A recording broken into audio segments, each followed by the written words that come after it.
I sat behind my mahogany desk, watching through the floor-to-ceiling windows of my penthouse office as my brother paced in the reception area. He looked different now, his designer suit wrinkled, his usually perfect hair disheveled. The mighty Marcus Bennett, reduced to begging for help from his failure of a sister. "Miss Bennett." My assistant Claire's voice came through the intercom. "Your brother is here for your 2 p.m. I took a moment to straighten the papers on my desk, enjoying his discomfort. Give him 5 more minutes. 2 years ago I had stood in the Bennett family kitchen, listening to Marcus and my father laugh at my plans to open an electronics repair shop. A repair shop? Marcus had sneered, adjusting his Rolex. "While we're running a multi-million-dollar tech manufacturing company." "Oh, that's precious, Olivia." My father hadn't even looked up from his newspaper. "At least she's finally doing something, even if it's beneath our standards." I hadn't told them about the real business I was building, Novatech Solutions, a company that was revolutionizing the electronics repair and recycling industry through innovative software and automation. The little shop was just a front, a testing ground for my technology. But they wouldn't have understood. In their world, success only looked one way, like Bennett Electronics, the family company they'd inherited and were slowly running into the ground through mismanagement and outdated practices. "You could have had an executive position at Bennett Electronics," my father had reminded me for the 100th time. "Instead, you're going to waste your MIT degree fixing phones?" I'd looked around at their pristine kitchen, bought with old money and maintained by slowly diminishing profits. Maybe I want to build something of my own. Marcus had nearly choked on his imported coffee. "Build something? Little sister, you can barely build a PowerPoint presentation." If only they knew that I'd already secured patents for 3 groundbreaking repair automation systems. That venture capitalists were fighting to invest in my company. That while they were coasting on Bennett Electronics' reputation, I was quietly revolutionizing the industry. "Have fun with your little shop," Marcus had called after me as I left. "When it fails, there's always a secretary position open at Bennett Electronics." Now 2 years later, Marcus was the one facing failure. Bennett Electronics was hemorrhaging money, their stock price plummeting as competitors adopted newer, more efficient technologies, my technologies, though they didn't know that yet. I'd watched their decline through shell companies and dummy corporations, buying up their debt, acquiring their suppliers, and waiting for the perfect moment to reveal myself as the power behind their downfall. "Miss Bennett." Claire's voice interrupted my thoughts. "It's been 5 minutes." I straightened my Armani blazer, worth more than Marcus's first car, and pressed the intercom. "Send him in." Marcus burst through the door, his facade of corporate confidence cracking. "Olivia, thank God. I know we've had our differences, but I need dash." He stopped short, taking in my office for the first time. This isn't your repair shop." I gestured to the chair across from my desk. "No, it's not. Please sit." He sank into the leather chair, looking lost. "I don't understand. Your shop. Everyone said you were just running a small repair business." "I do own a repair shop," I said calmly. "I also own Novatech Solutions. Perhaps you've heard of us? We're the company that's been buying up all of Bennett Electronics' debt." The color drained from his face. "Novatech? But they're worth billions. They're the ones who developed the automated repair systems that are putting us out of business." I opened my laptop, turning it to face him. On the screen was Bennett Electronics' financial report, the real one, not the optimistic version they showed shareholders. "Your company is 3 months from bankruptcy, Marcus. Your technology is obsolete, your management structure is chaos, and your major investors are jumping ship." "How do you know all this?" "Because I've been watching you fail for 2 years." I pulled up another document, a list of shell companies and subsidiaries that led back to Novatech. "While you were laughing at my little shop, I was building an empire. One that's about to buy what's left of yours." Marcus leaned forward, his eyes wild. "That's why I'm here. We need an investor, a partner. Someone to help us modernize Dash." "You need a savior," I corrected him. "And you came to your little sister, thinking she still ran a repair shop, hoping she might have some industry contacts who could help." He slumped in his chair. "Dad doesn't know I'm here. He still thinks we can save it ourselves. His pride. His pride is what got you into this mess. His pride and your arrogance." I stood up, walking to the window. 40 stories below, I could just make out the sign of my original repair shop. The one they'd mocked so publicly. Do you know why that shop succeeded, Marcus? Because I wasn't afraid to start small, to learn the business from the ground up. While you were playing golf with Dad's business associates, I was developing technologies that would change the industry. Olivia, please. His voice cracked. The company, it's all we have. Dad will never recover if we lose it. I turned back to face him, remembering every dismissive comment, every condescending smile, every time they'd made me feel small for daring to dream differently. Actually, I said, pulling up one final document on my laptop, it's not all you have. You have one last chance to save something from this mess. Would you like to see how? Marcus stared at the document on my screen, his hands shaking slightly as he read through the terms. This is a takeover agreement. Merger technically, I corrected him. Though given Bennett Electronics' current market value, it's more like a rescue operation. You want to buy our company? His voice cracked. Our family's legacy? I leaned back in my chair studying him. Your family's legacy is already gone, Marcus. You and Dad saw to that when you refused to innovate, to adapt. This agreement is the only thing standing between you and complete bankruptcy. Claire appeared at the door with a stack of papers. Right on cue as always. The full contracts, Ms. Bennett.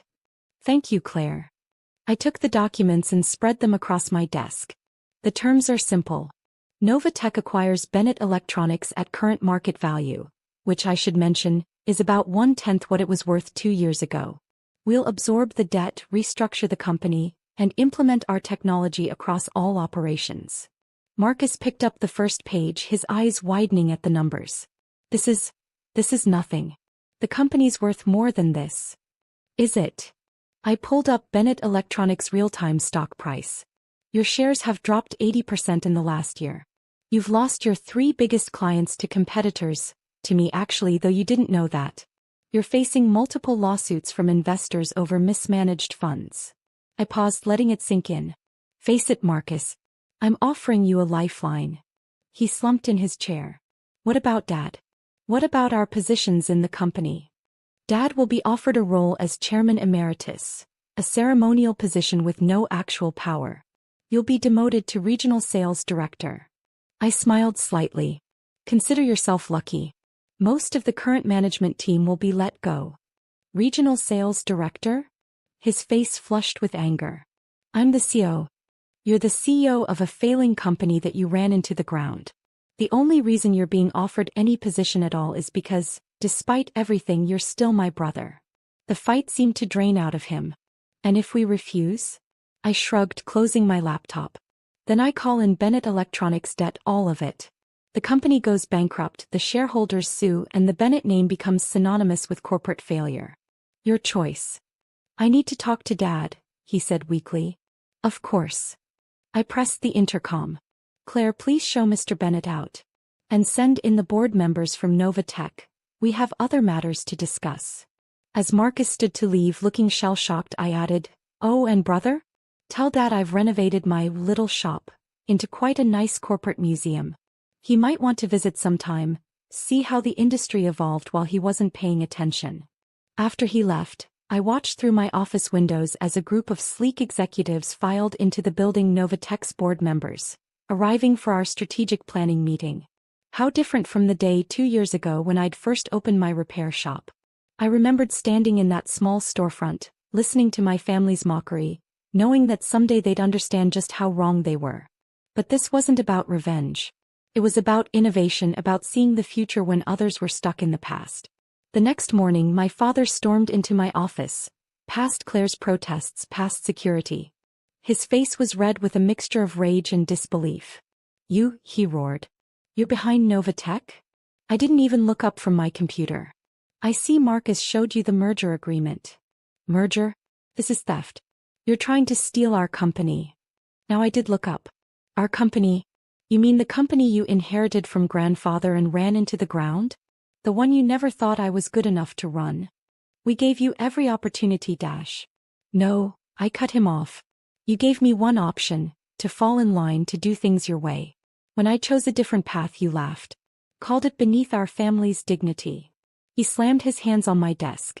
Because fixing phones in a tiny shop is beneath us. I stood slowly, my voice deadly calm. That tiny shop generated the seed money for Novatech. While you were clinging to outdated technology and old business models, I was revolutionizing the industry. Every innovation you dismissed, every change you refused to make, I turned those into billion-dollar opportunities. You did this deliberately, he accused. Set us up to fail. You set yourselves up to fail. I just built something better. I pressed a button on my desk and the wall screens came to life, showing Novatech's global operations. This is what success looks like in the modern world, Dad. Not golf club memberships and inherited titles, but innovation, adaptation, growth. Security arrived, my security team, not his, and stood quietly by the door. You have 24 hours to accept the merger offer, I said, sitting back down. After that, I start calling in your debt. All of it. He stared at me like he was seeing a stranger. In a way, he was. The dutiful daughter he thought he knew had never existed. Your grandfather, he said finally, his voice hoarse. He would be ashamed. I smiled, genuinely amused. Actually, he'd be proud. Who do you think funded my first patent application? He saw the future coming, Dad. He knew Bennett Electronics needed to change. You were just too proud to listen. The next day, Marcus returned with the signed merger documents. Dad had refused to sign himself, his final act of defiance, leaving Marcus to handle the details as CEO. Regional Sales Director, he muttered as he handed over the papers. From CEO to sales. Be grateful, I told him. It's more than your performance deserves. Within 6 months, Novatech had completely transformed Bennett Electronics. The outdated manufacturing lines were retrofitted with my automated systems. The bloated management structure was streamlined. The company that had been bleeding money was now generating record profits. Dad refused to take the chairman emeritus position, choosing early retirement instead. He spends his days at his country club, telling anyone who'll listen about how his daughter betrayed the family business. Few people sympathize, they're too busy praising Novatech's innovative leadership. Marcus surprisingly thrived in his new role. Freed from the pressure of running a company he was never qualified to lead, he turned out to be a decent salesman. He still can't quite look me in the eye during board meetings, but his numbers are good. Last week I finally took down the sign at my original repair shop. The building's being converted into the Novatech Innovation Museum, showcasing the evolution of electronics repair and recycling technology. The centerpiece is my first workbench, where I developed the ideas that would revolutionize the industry.